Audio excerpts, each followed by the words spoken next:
Bonjour à tous, alors aujourd'hui on se retrouve pour fabriquer un savon avec un ingrédient très spécial et cet ingrédient c'est la banane. Alors vous voyez là j'ai pris une banane qui n'est plus vraiment très fraîche, donc j'ai pas voulu la jeter, donc c'est l'avantage de pouvoir faire du savon avec puisqu'on va pouvoir s'en servir pour l'incorporer au savon. Pour cette recette, vous allez avoir besoin de beurre de karité. Ici, on a 120 g de beurre de karité. Ensuite, on a de l'huile de coco. Ici, j'ai mis 60 g d'huile de coco. Ensuite, en huile liquide, on a l'huile de ricin. Ici, j'ai pesé 36 g d'huile de ricin. Et enfin, l'huile d'olive.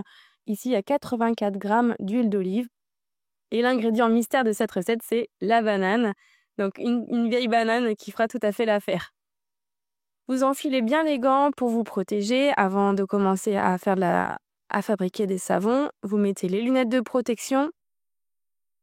Et ensuite, on ajoute tous les beurres solides dans le bécher qui va nous servir à faire le bain-marie. Donc, on ajoute l'huile de coco. Ensuite, on ajoute le beurre de karité.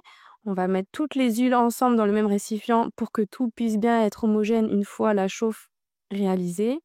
Donc, on ajoute en dernier l'huile de ricin. L'huile de ricin, c'est une huile qui va être vraiment très moussante, donc qui est super intéressante à mettre dans un savon. Et voilà, vous avez votre mélange d'huile et d'autre part la lessive de soude que j'ai pesée en amont. Donc il y a 127 g de lessive de soude. Ensuite, on va préparer la banane. Donc pour ça, on va prélever à peu près donc, un tiers de banane.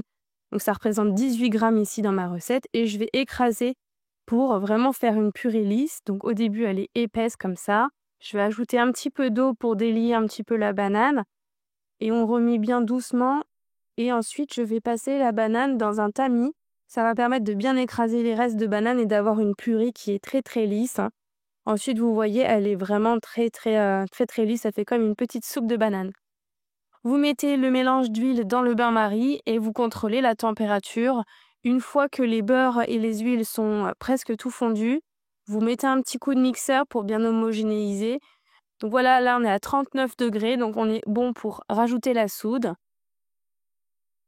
Et on va mixer de nouveau pour réaliser notre savon. Donc vous voyez qu'on passe d'un état translucide à une texture plutôt opaque. Et une fois que vous avez la texture bien crème anglaise où ça fait une légère trace sur le dessus, je vous invite à regarder la vidéo sur la trace. C'est à ce moment-là qu'on va rajouter notre pulpe de banane.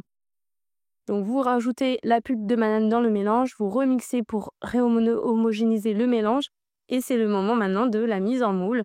Moi j'ai choisi des petits moules en forme de cœur pour ce savon. Donc vous versez la pâte à savon dans les moules et 24 heures plus tard, vous pouvez démouler. Vos savons ils devront ensuite sécher plusieurs semaines, environ 6 semaines avant de pouvoir être utilisés.